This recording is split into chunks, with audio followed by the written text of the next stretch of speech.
Hey guys, welcome to the Canada Puck Podcast, your weekly recap of what's going on in the world of sports, specifically in hockey, specifically in Canada, and that's all the specificallys you get. So I'm your co-host Mick. You can find me on Twitter at ProfitMick. The irony is all around, and above me, boop, boop, boop, boop, boop. It's Grant on Fourth Line Sports. Or, oh God, here we go again. On Twitter at Fourth Line Sports. Boom. Nailed it. Last Saturday of the season. I don't know. I was mentioning to Mick a few seconds ago before we hit record, I'm feeling extra reckless today. I don't know what it is. I think I'm going to get carried away, both in terms of betting. I don't know. Maybe I'm just going to... It's rainy out, trapped inside.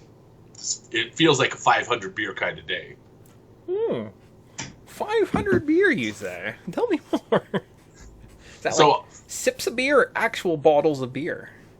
So, here's where one of my snooty friends, you know him as J-Rod. So J-Rod showed me this video where a beer sommelier gives this like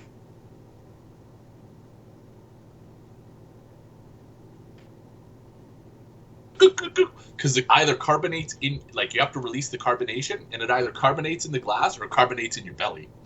And honestly, the trick works, because now I can drink about a dozen beer and, like, that bloated, like, instead of getting farty and bloated, I get drunk. It's kind of a cool feeling. So, that alone, it's got to be, like, a plus 10 boost, because I would say at least half the beer's foam now. So, yeah, give it a shot. You might be surprised. All right. I'll have to try that. Nothing like giving great advice and then the video freezes. Skype, come on. So, I mean, if there's anyone out there that wants to provide us with a better web service, but they also have to, like, pair the videos well, I don't know, we'll figure it out. Maybe, again, we're almost in the off-season, no time to, that's when we figure stuff out, so. Well, we're cheap, though. I mean, it's not like we're going to say, here, pay us millions of dollars. I would say hundreds of thousands of dollars would do. I'd even suffice for an occasional tap on the ass. I don't know. Yeah, that's... Somebody to do the heavy lifting. That's how it works. So this is our first show, welcome. I think actually we do get to record next Saturday because there's an Oilers Canucks game that we get to watch. And that's all that's on the schedule because the Canucks were selfish and had to finish out their season for some reason and needed days off. So, yay! Isn't that so depressing though? Mm-hmm. Like, we're trapped inside, the hockey season's coming to an end, but it's not even that we get playoff hockey. We have to sit and watch the Canucks every fucking day for the next week. Like, if that's not punishment, I don't know what is. No, we're definitely being punished for something. And like I was going to say, if this is your first show, we're going to wrap through some headlines, kind of go around the big stories of the NHL this last week, look at the week that was, and then get you set up for the week that's going to be, and do those fun things like fantasy advice, little gambling advice. It's gonna be a big show. Grant's feeling reckless. I'm feeling lucky, punk. So we're gonna get back to even before the season's done. So that's a dangerous combination, man. Reckless and lucky. Oh man. Whew. Oh boy. So we'll start off in the Discover Central, perhaps. That's what NHL.com says we should start. So Discover Central. Any big stories going on in the Discover Central this week? The last remaining division to have some outstanding playoff, and I shouldn't say that, because there is a slight possibility, I think, maybe the North Division still has one playoff, but out of the other two divisions, everything has been formalized except for that fourth spot in the Central Division. It is coming down to Dallas. It is coming down to Nashville. Mick, who you like?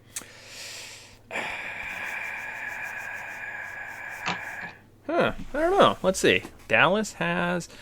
they're just doing a lot of overtimes, 14 overtime losses compared to 2 for Nashville. So I think I like Nashville. I don't know. That Pecorino guy kind of seems special versus... Well, I don't even know Dallas's goalies. So that's what I'm going to go with. You might be disappointed to know that Juicy Saros has been doing most of the heavy lifting this year. Oh, then yeah. Jake Oettinger. Jake Oettinger was a guy mid-season. Khudobin was dealing with a bunch of goofy shit, but Anton Khudobin is normally the guy in that. There you go. Yeah, so I think game of hand. I think they own the tiebreaker too, right? So they're kind of destiny. If they win, if Nashville has to win one of their last 2 games, Dallas has to win out, hope for a lose out. think the odds kind of go with the Predators. Preds are in tough tonight against the Canes. We'll see what happens. I think it's going to be a little closer than this might be, and like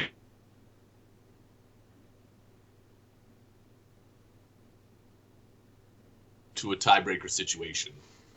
It's kind of fun.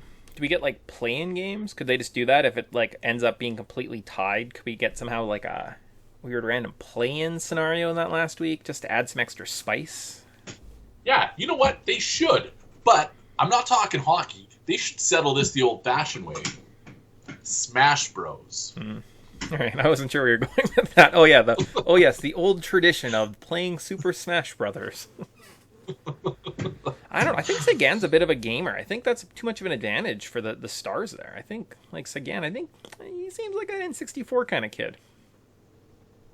Yeah, I would say you're right. He's that generation. He probably just got the tail end of N64 before the Xbox and disc things came out. Speaking of which, I don't know when, but somewhere time in the last week, I've got a notification on my phone that Tyler Sagan was making his season debut. So I don't know if that's accurate or not, or if I recall that 100%. But I thought, that's a weird point in the season to be kind of rejoining the squad. So maybe that's extra star power. So look, we know he's the king of Smash Brothers, according to some internet theory I heard. So I mean, maybe the Dallas Stars have a chance. After all. I think it was hip surgery that kept him out. He was like wonky hip last year. All right, I think is that what it was? I can't remember. Anyways, that's the Discover Central rules. I think Tampa and Florida are going to play in the playoffs for the very first time. Go Champa Bay. Just keep the good times rolling there. I would just like to say, who the fuck cares? People are making, it's 27 years. These guys have never done that. You want to know why? Because these teams were fucking terrible, guys. Yeah. One of the best ways of building a strong backbone of a Stanley Cup contender is just getting the first overall pick for 5 years in a row, and no one really caring because it's Tampa Bay. But my cursor's scrolling down because I also don't care. We're back to the best one, the Honda West. It's been boring all season. It might still be boring now. What's going on with the Honda West? I think the only thing worth talking about, there's two things I can bring up. One, Minnesota they're going to fucking hit a wall. If they don't hit a wall this season, Minnesota's going to be the worst team in the NHL next season. They are so far above their metrics, it's crazy. And getting outplayed at 5-on-5, PDO is just super inflated, leading the league now, in fact. So if that's not a sign of regression, I don't know what is. But the most entertaining or most exciting thing in this division, the race for the division crown. Las Vegas is in the driver's seat against the Colorado Avalanche. I think they have a 2-point cushion, even if Colorado has a game in hand. So that's looking good for my preseason podcast futures bet, where I bet them, I think it was plus 175. So, Great. Yeah. Nice. I'm going to go off the board on that one and say kudos to Grant last week. And myself, I think I had that. Ryan Miller retired, got the win in Anaheim, kind of that late Saturday night. Big applause. Everyone gave him hugs, showed some love for the old man Miller. So kudos. We don't take enough kudos for the things that we're right. I think we're too harsh on ourselves often. So when we are right and we call things out, there you go. Look at Grant calling his shot. You know what's fucky, though? I was just looking at FanDuel, and they have him as the projected goalie. That makes no sense to me. Like, why are they starting? I know it's the second night of a back-to-back. Fuck, whatever. This guy had his send-off. The last thing I want to do after I cry on the ice with my family is have to play another hockey game. Yeah, no, that's... I think they're wrong. And it's the score...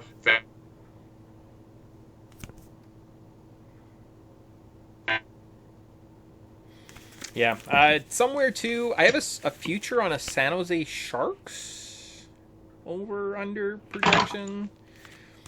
I wonder if that hit. We got 2 games left, 48. Either I want to say it was like 50 something, so I think I went under, and I went over, and that's too bad. Maybe it was. Yeah, it was 56 because I remember it was like exactly 500. Gotcha. So they had to finish above 500.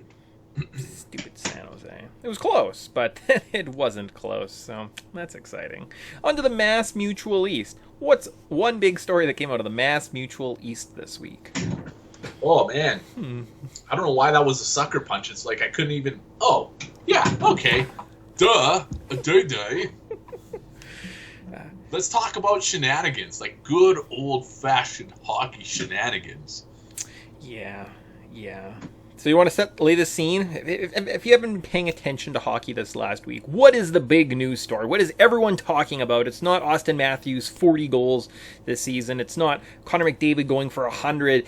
It is the man Tom Wilson. Yeah, he's being a bit of a C-word again, I would say. Mm-hmm. And I don't know where George Peros gets off, but it's a dark corner of a shady alley. Because I can tell you that any reasonable person looking at that scrum and Artemi Panarin getting sucker punched in the back of the noggin by a guy who has a history of being a bit of a D-bag, not a bit of a D-bag, an absolute piece of fucking shit. Here's $5,000, Tom Wilson. Like, what did you think was going to happen in the first 5 minutes of the next game? It wasn't a back-to-back, I don't think. I think it was game, day off, and then game. Like, yeah. Like, why? Like, you are setting the scene.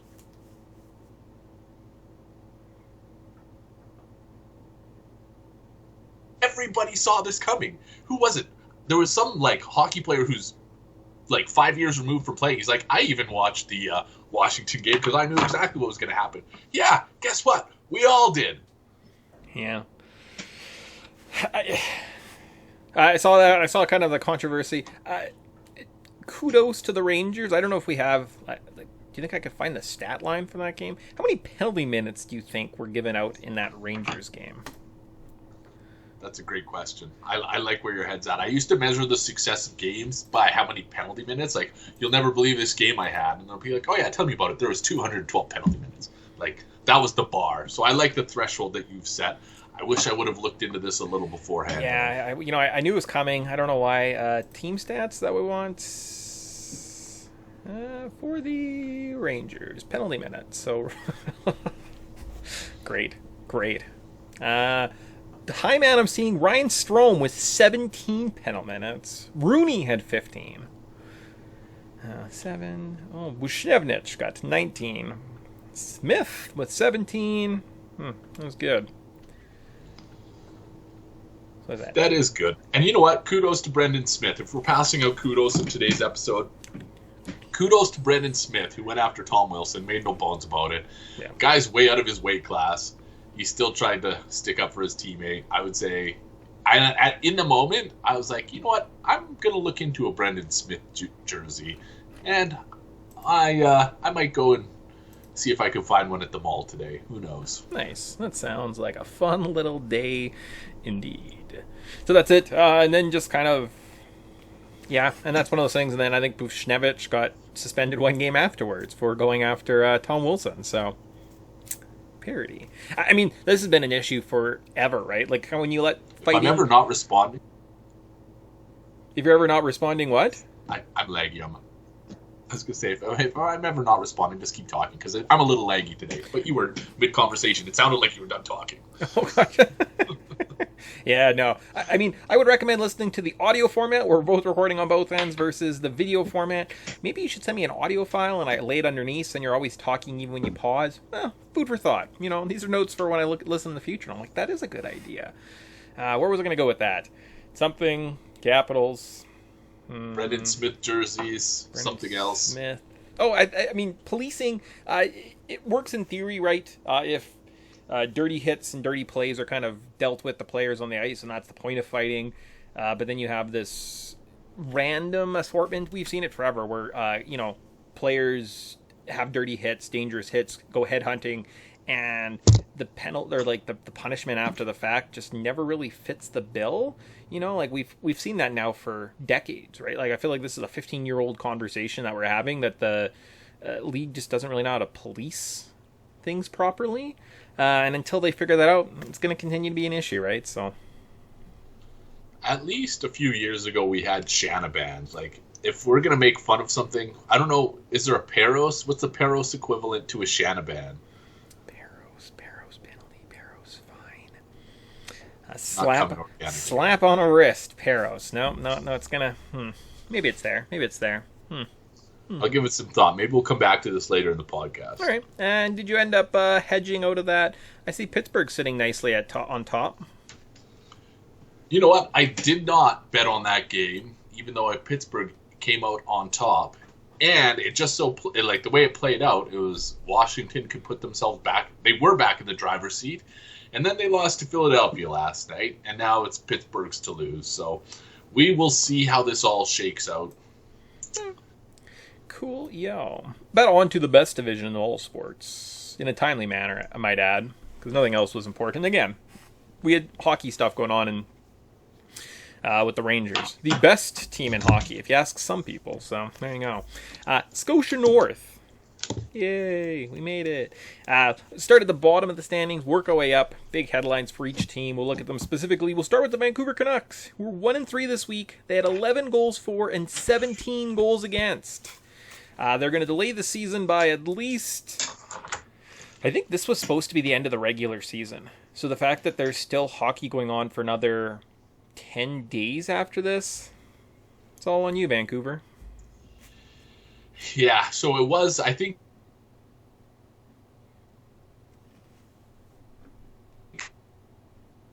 to Tuesday. Then it was this big ordeal that we had games scheduled on the Wednesday of this week. And then Vancouver had to go and, push us all the way until the week after that. So as far as performance on the ice goes, I would say that they are exactly as I expected them to be. They did get the better of Edmonton last time out, on the road, no less, which is kind of a big accomplishment for the Canucks. But I really think this is a run-out-the-clock type situation for them. Not really anything left to play for. Not really going to be... Like, if I'm looking at on the outside, when you're the last team playing and you're just doing this as a formality, like, really, what's the point? But, yeah, that's what... I mean, you're going to see different, like, really, like, are the big guys going to be playing, or are they going to be trying to do this as a preview for younger guys? I wonder if we go to the point where, and they're not going to, but really, until kind of things are set, right? Like, if the Oilers are stuck in seconds, can't go to third, can't go to first, and the Vancouver Canucks are last, why are they playing the last two games of the season? And I was thinking about that too. I was like, maybe they've like restructured bonuses because like obviously people have season-long bonuses. Maybe those are prorated and they have to play the full 56, so these benchmarks can be achieved. Yeah. But otherwise, you're absolutely right. Like when push comes to shove, and we're looking at Calgary versus Vancouver for absolutely nothing, maybe we can move on. Well, that's what I'm wondering. So I mean, other than maybe, I don't know, maybe we lead. I guess it gives us something to bet on a random Tuesday. You can lose $10 and be like, God damn it. Should have saw that one coming. But I think a lot of overs are in the future. We move up the ladder a little bit. We get to the Ottawa Senators, who are just crushing it. 2-0-1, 9 goals for, 4 goals against. One of the best defensive teams in hockey.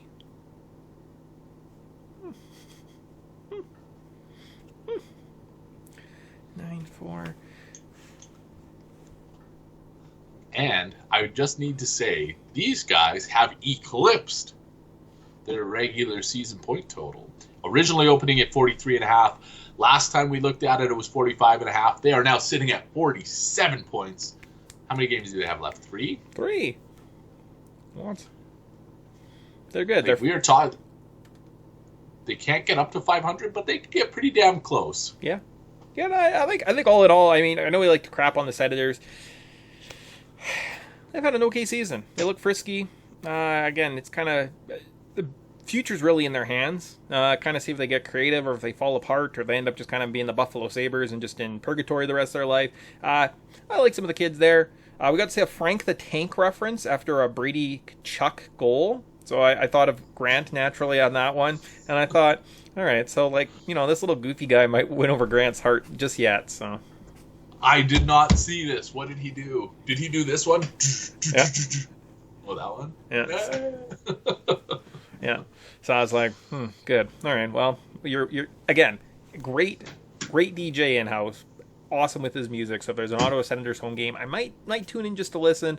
And Brady Tkachuk seems like he's a little bit of a scrappy guy, and he watches old school. So what more could you ask for out of a young kid like that? The Flames, they just don't care. 0-2 this week, 1 goal for. Goals against. All right, I made the mistake of thinking they actually gave a fuck. I bet on them. Shamefully, I bet on them. I was like, I can't even remember who they were playing. Oh, it was Winnipeg. Yeah, no. Big mistake. Yeah. These guys don't care. No. They potentially could get in if they win out. Montreal loses out. Again, if you're scoring 1 goal in 2 games in that situation, like imagine if they just won those 2 games, right? Like then we're talking about like, oh, there's a chance they can go 3-2 or something and have a chance. No. So, but if you look up at the team ahead of you and you see that you're basically the one thing keeping them afloat, that is Carey Price, is done. At least he hasn't been a part of the team. We don't know when he's coming back, and that doesn't light a little bit of a fire under your hiney, and you still end up pooping yourselves as badly as the Flames have done. This is just meant to be over. The Flames are done. Mm-hmm. There's no reason that we even need to let them play their last 5 games. They have blown their opportunity. Yep. Some of the other divisions, I don't know if are they showing the eliminated? No, they don't show the eliminated on this one. I know Ottawa is eliminated, but I mean, the Flames are right there. They've got the same number of points. 2 more. It's close, Calgary. Close. You're not going to make that postseason. Just trying to wait to make it official. I got nothing to say. Flames suck.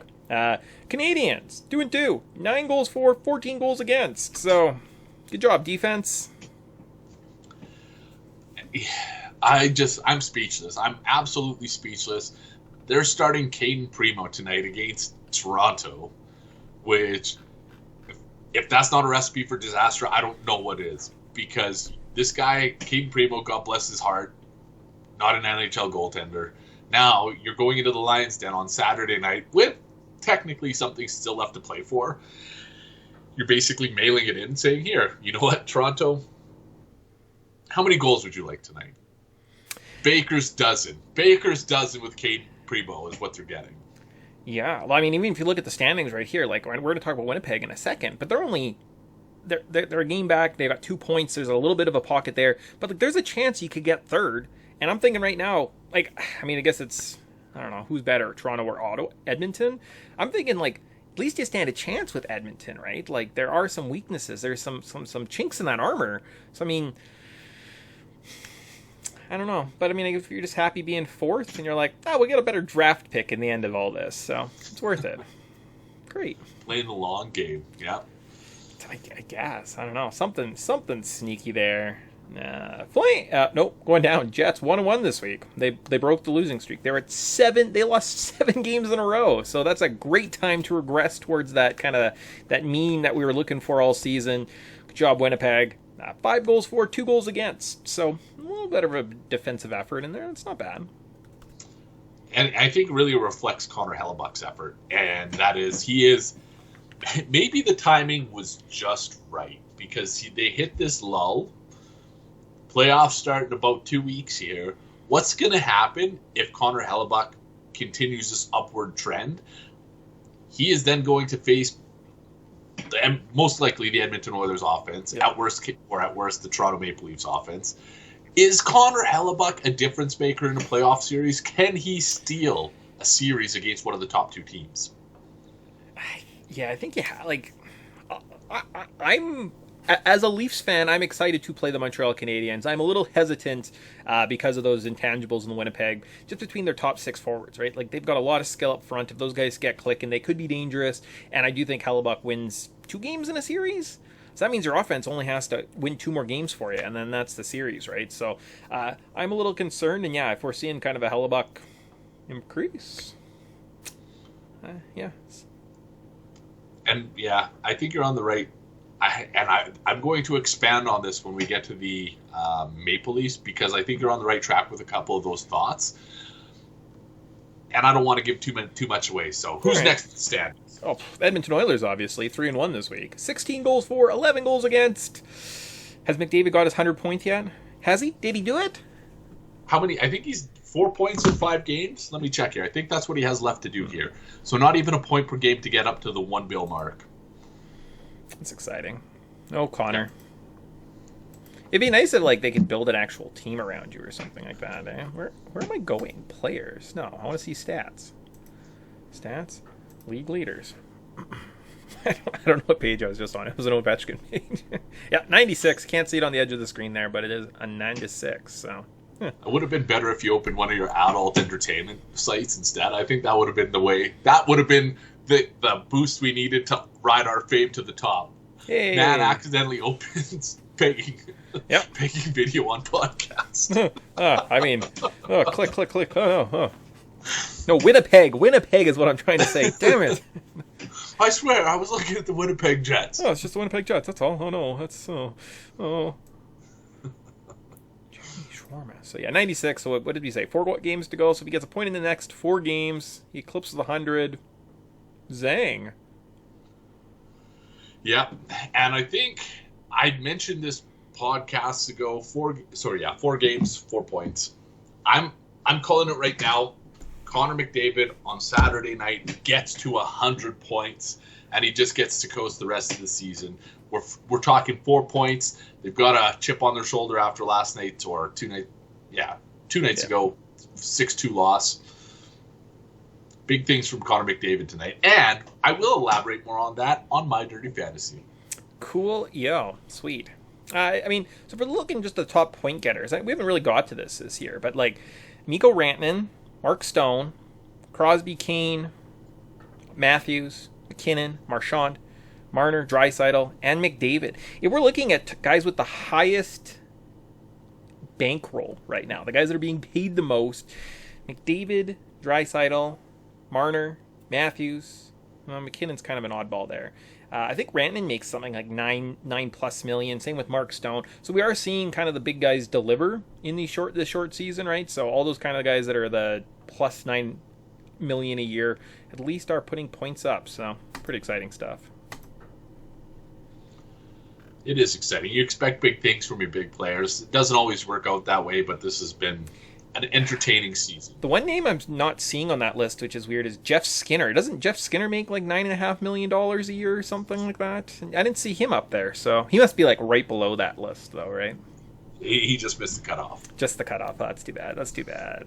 Not like the Toronto Maple Leafs, who didn't miss the cutoff, who might win the Scotia North. I think they've got a couple games at hand. They need at least a point. So overtime, loss against the Habs, they get it, or an Edmonton Oiler loss of any kind in the next couple games. So it's pretty exciting. They were 2-0-1 this week.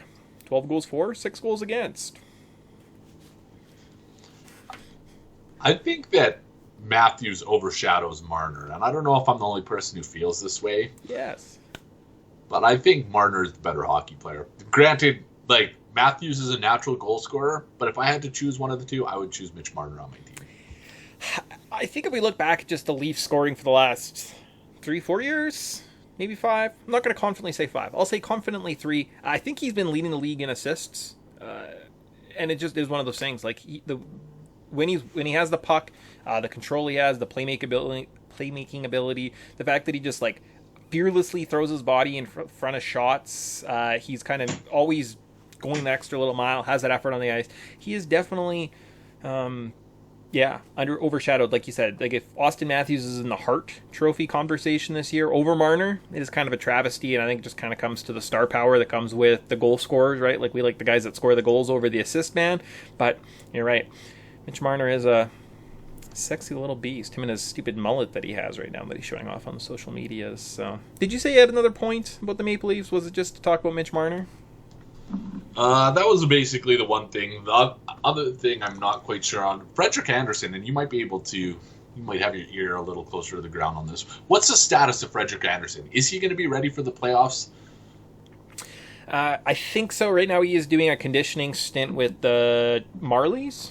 So okay. I'm guessing that's just because they don't have the cap space to bring him back up to the main roster. But I guess he probably plays the season with the Marlies. I mean, there's 3 games left, just to kind of get him back into that spot. Campbell probably takes the ice in the playoffs. Anderson's probably ready to go if he stumbles, which I don't know. I think that's a really good thing. And at one point, Anderson was like a top 10 goalie in the league. He was the reason the Maple Leafs were winning the game. So if he can get some of that magic back and he's healthy.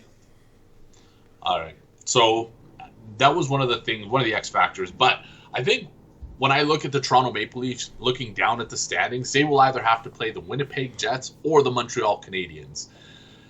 Best case scenario, Carey Price is back, and they have to now shake this playoff shit monkey off their back, getting past, arguably, 2 top 5 goalies in the NHL. Now, I know people will point to Price's stats and say that he's dog shit this year, and he hasn't been great.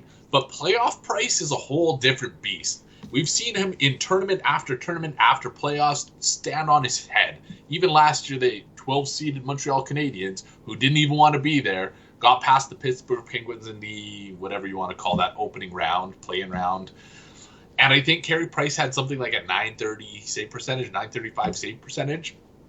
Connor Hellebuyck, as mentioned, is trending upwards. We've seen what he can do this season, and he has a pretty impressive resume over his last 4 years. This is going to be more entertaining as a non-Leafs fan than a lot of people are thinking it's going to be, because that Maple Leafs do not have a good track record in the playoffs, and now they're going to get one of the 2 best goalies that is going to make their lives a lot harder than it needs to be, or than they're expecting it to be. And if you mentioned it, goalie can steal 2 wins in a series, absolutely. Will one of the Leafs goaltenders falter enough, and whether it's Frederik Andersen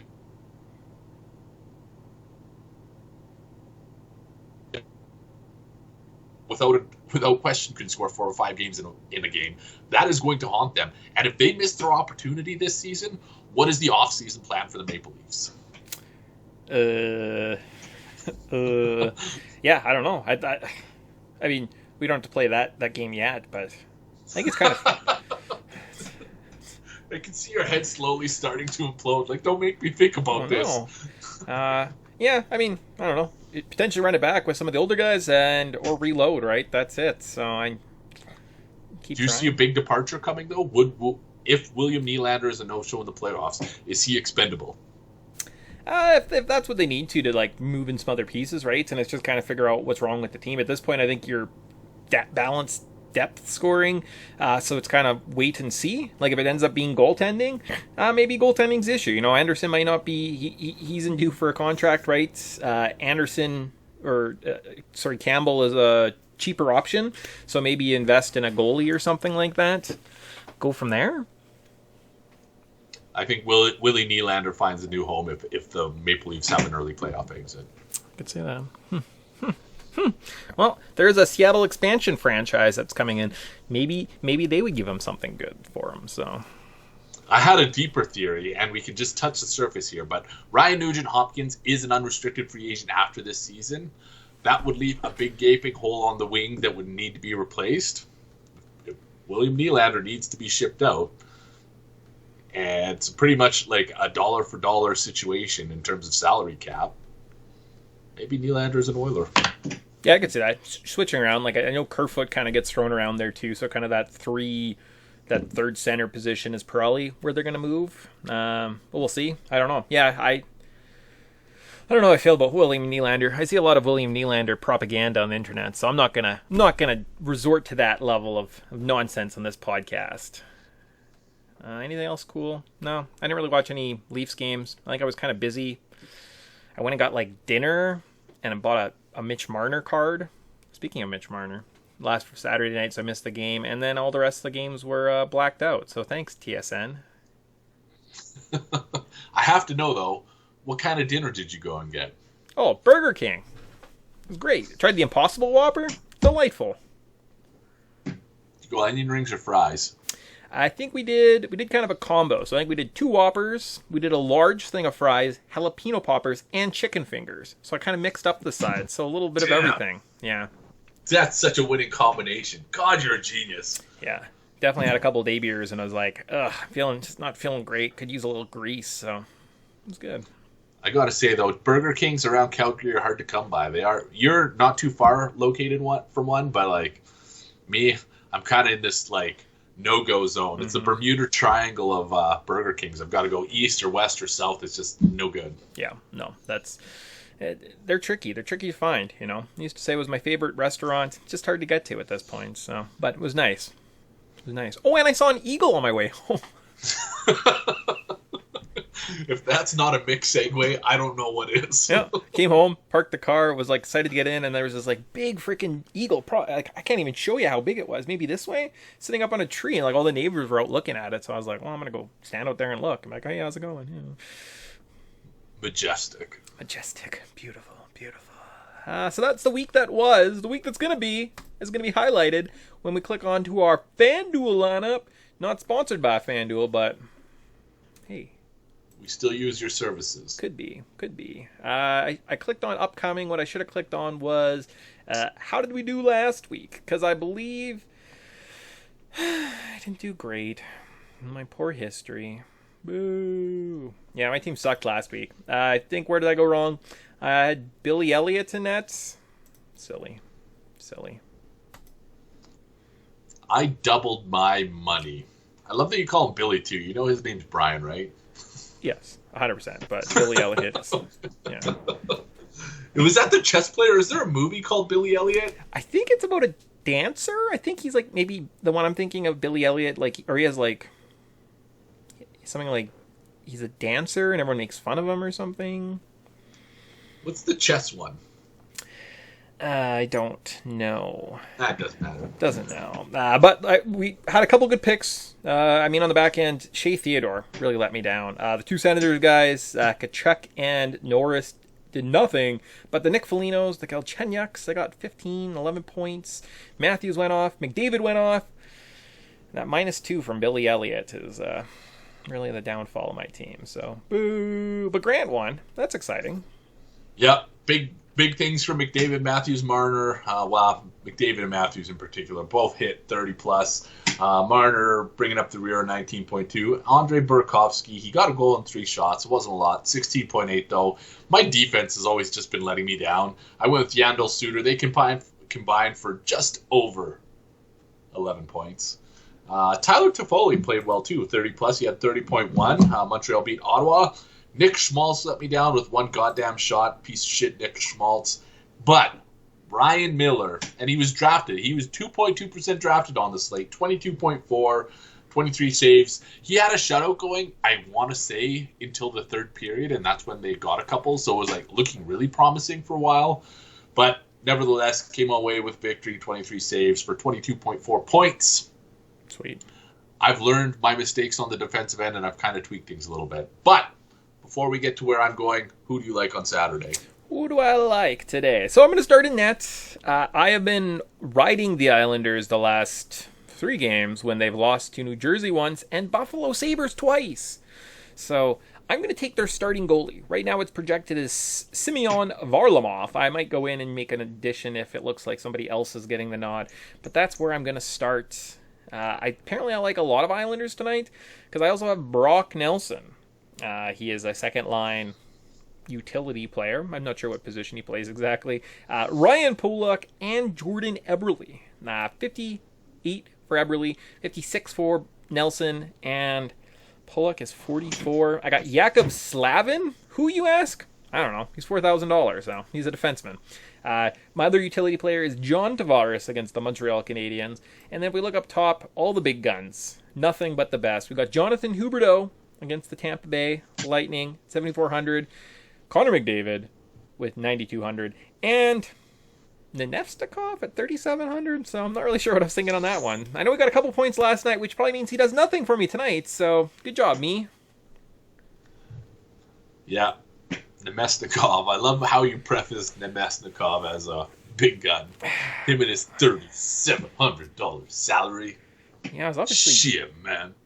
Dumpster diving. I kind of wonder if maybe I should take like a Huberdeau and a Tavares and like upgrade to something even better, and then maybe put some money onto the Nestikov and see if we can go up from there. So you're going to be disappointed in me because we've taken polar opposite strategies, and that is I have taken Mackenzie Blackwood as my starting goaltender in the evening slate. He's played well recently. He got the better of the Islanders last time out. It was 2-1 victory, and that's kind of been a common theme for him over his last few games here. His save percentage is trending in the right direction. The Devils are out of it, but Mackenzie Blackwood is playing well, and that's keeping them in games. I like the Devils tonight. More on that later. But I've also paired him on the defensive end with Damon Severson. So first line pairing gets. I've applied your theory here. More time it spends out of the zone, the better off the goaltending pair, defensive pairing looks. So hopefully that pays off. Mike Weegar in Florida. I think he creeps up on the score sheet, gets power play time. So I'm expecting things out of him.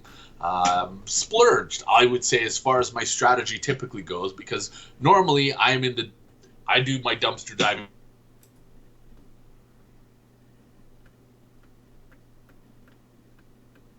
Respectively, a little bit higher fantasy ceiling, more power play time, first line pairings. I'm hoping the strategy pays off. So I have paired them with some, I would say, a good complement of skilled and truculent forwards. Starting on my utility end, Nazem Kadri, Frank Vetrano. Truculence best describes those guys, but they both have showed up on score sheets. Colorado's playing in LA second night of back-to-back. They're just going to overwhelm LA. I don't see how LA gets anything out of this. Frank Vetrano, home to the Tampa Bay Lightning. I think that there's going to be a few goals scored on that one, and I suspect that Vetrano's going to end up on the score sheet. Moving all the way up to the front, I'm going to leave a little bit of suspense, but I did put Connor Brown in one of my winger spots. The Sens, they're just clicking right now.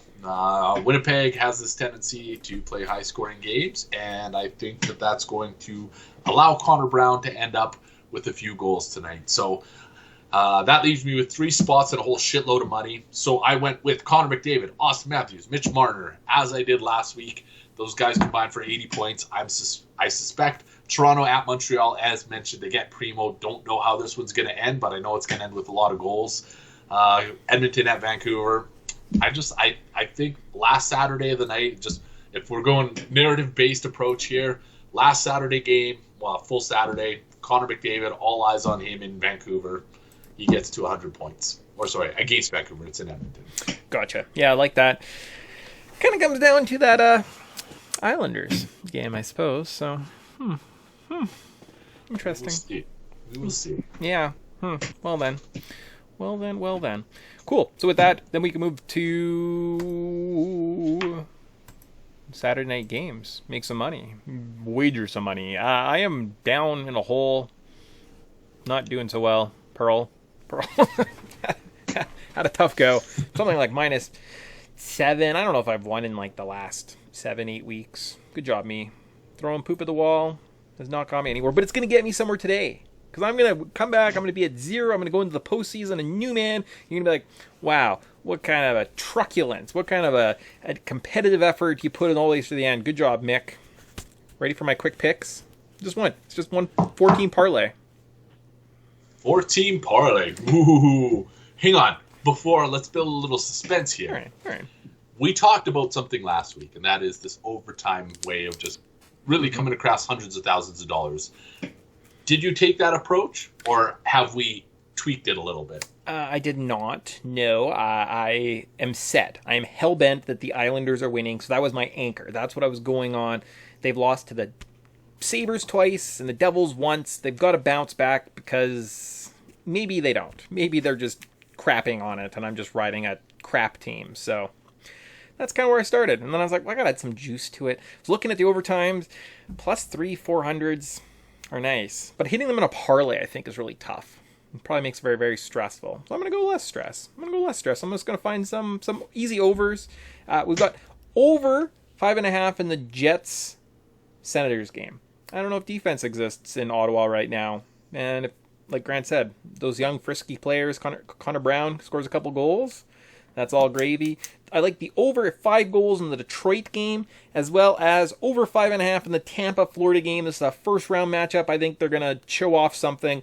Probably end 3-2. Make me a very happy man. But at +747, if I bet all $100, I think that gets me pretty darn close to even. Maybe I'll even make a couple bucks when all is said and done. Go from there, so... I missed that. Did you say under or over in Florida? Over. So 3 overs. 3 overs. Damn. Oh. Well, all right. So I think my ticket last week, I was 3 for 4. The only one I screwed up was I had the Flyers beating the Devils. The Devils won 4-1. So are the Devils going to get me back-to-back weeks? Interesting. Well, I can tell you, maybe it's a possibility, but I don't know for sure. Last week I did all right. I hit one overtime bet at plus 410, so that enough was to get me over the hump. Columbus at Carolina. Defensive fair, 2-1 was the final score. So it's the last Saturday of the year, last full Saturday. Maybe I should preface this. I'm going shootouts. I don't know if this strategy is going to fully pay off, but I'm here for it anyways. One curious line to me: Detroit at Columbus plus 280. So that is, the market has moved in favor of this game going to overtime. First night of a back-to-back, loyal listeners know that I love to bet those spots as overtimes. Plus 280 isn't the best price, but I still think that this one gets to overtime. So I'm taking that one for $30. New Jersey Devils at New York Islanders. As mentioned, Mackenzie Blackwood has propelled the Devils to recent success. I don't know if he's good enough to steal 2 games against the Islanders, but I think he's good enough to at least get them to overtime. This one's a little bit more lucrative. It's plus 340. $20 on that one to win $68. I have this funny mechanism in my brain that tells me that we have to at least include one Hockey Night in Canada game. I'm not really confident on either one of these, but when I think about Toronto versus Montreal, I can't, as a sane, rational person, say, yeah, that one, especially with Caden Primo starting in that one's going to get to overtime. So I have elected to go with Vancouver and Edmonton. 4th game in a row. It's been kind of a back and forth type of Edmonton winning the first 2. Vancouver just smoked them the last time. I could see this one needing overtime. Plus 360, it's worth the $20 investment. That leaves me with $30. And I am along the same lines as you. Ottawa, Winnipeg, there's absolutely 5. These guys will get to 5 goals in the first period. Toss in an empty netter. If it ends 4-2, so be it. This one's over 5. Over 5.5. It's minus 130. I still like it for $20. That leaves me with $10, mate. $10.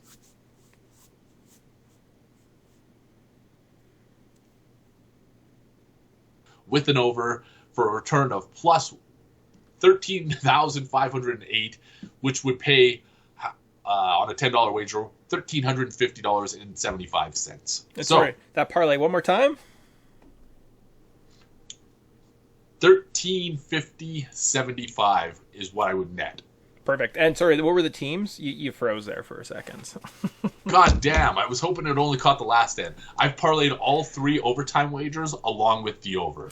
Gotcha. So that is the 3 overtime wagers that I outlined plus the over in Ottawa, Winnipeg. Cool. I like it. Yeah, I like it. It sounds good. So you're thinking McDavid gets 4 points, and there's an overtime in that Canucks game. So you're looking at like 8 goals. Is there like a prop for that? Like, what is the? Can you get an over under of plus 7.5? We will look. I will bring this up to you. Score props right here. So, nope, that's for scores. There's got to be an alternate game props, maybe. There's got to be an alternate total prop. Yeah, I have one, except now mine's trying to like legitimize their offshore booking or their gambling, so I have to log in every time. Hence why there's a pause. Nothing like a little dead air. Where are we at? Over, under. Nope, nothing. Well then. So I see an alternate total here. Normally you can kind of peruse. Maybe it'll update as we get closer to puck drop. But you can get over 7.5 for plus 225. It's not bad. It's not bad at all. I like that. So cool. Get a little scoring there in the Edmonton game. Yeah, that's kind of all I got. I'll just talk a little bit until Grant unfreezes. And then we got one thing left to do. And that's it. That's the season. Big stamp. I was feverishly looking for my list because I had one here. And I found it. praise the heavens. The hockey gods did us a favor. Right. I wish you could see this, but there's some information that probably shouldn't be shown on the internet here. However, I am looking at our babe of the week. Her name is Caitlin, and that is C-A-I. I got to pull this up myself here because I was a little behind the 8 ball here. Caitlin, Christine, as you would expect it, only with an extra E. So that is Christinee.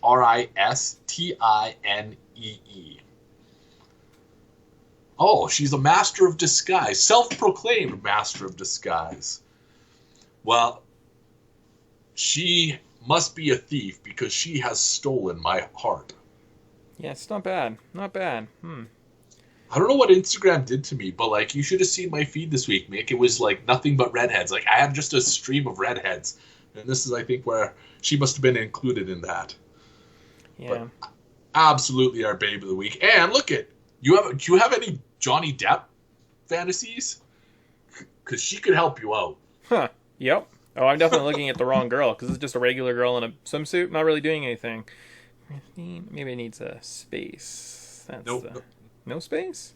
Well, so that there's no space in them, but you're right. If you just, I don't know how Instagram search algorithms work, but it's just Caitlin Christine with an extra E.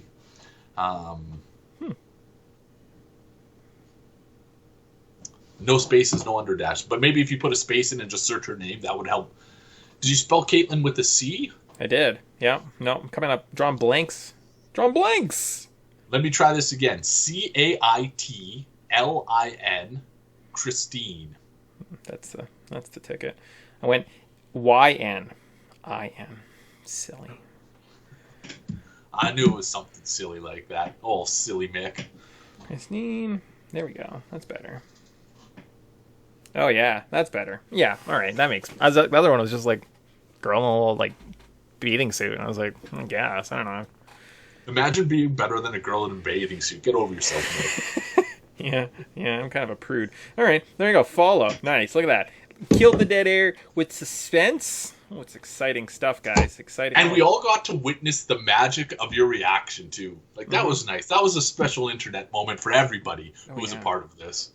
Oh, hello. There you go. Little, gotta love a cosplayer once in a while. Gotta love a cosplayer. So, congratulations, Caitlin with an I and a double E, Christine. You are our babe of the week. Schwing.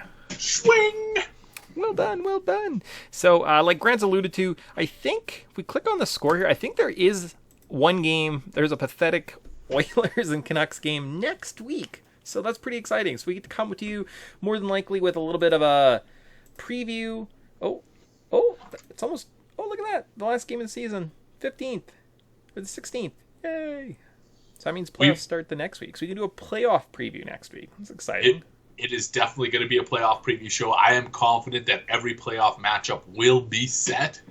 So this will be our opportunity to just hammer those futures bets. And this is the blank slate, tabula rasa, that you have been waiting for, Mick. Come on. Either win this week or just get to next week and then just pretend like the season didn't start or didn't happen. So, yay. And you know what? We will start over just for you. Blank slate. We're going to just pretend like the regular season didn't happen if you didn't win. And we're zeroing out to see who has the best playoff. I want to see playoff Mick versus playoff Grant. Cool. It's going to be the rivalry that rivals. What's a synonym for rivals? I can't use rivalry that rivals something else, but what I was getting at was this is going to be like the Montreal Canadiens versus Toronto Maple Leafs, or the Boston Red Sox versus New York Yankees. This is the playoff standard we have set. Nice, I like it. This is the rivalry that will rival all other rivalries. With such elegance. Oh, man. A wordsmith. Mix a wordsmith. Rivalry synonyms. We'll leave you with this. Competition, a rivalry that compares, that discords, that antagonizes, that frictions. This is going to be a rivalry that frictions other antagonists. I hope the internet is picturing us scissoring or something like that. That's what I picture when I picture friction. Yeah, that's kind of it. Conflict, struggle, I like friction. I like friction and antagonists, so I think that's what we're going for. So cool. So with that, hopefully, you guys, hopefully maybe won some money, lost some money, learned some fantasy advice. I've learned something. I think I'm better at NHL FanDuel. I was terrible before this season, so that's definitely one of those things. I'm like, yeah, I'm glad we did this because I've now got a new skill, a new useless skill in my life. Add it to the list. That's 3. That makes 3. Tres. So with that, like always, I say, party on, Grant. Party on, Mick. We will see everybody next week. Bye.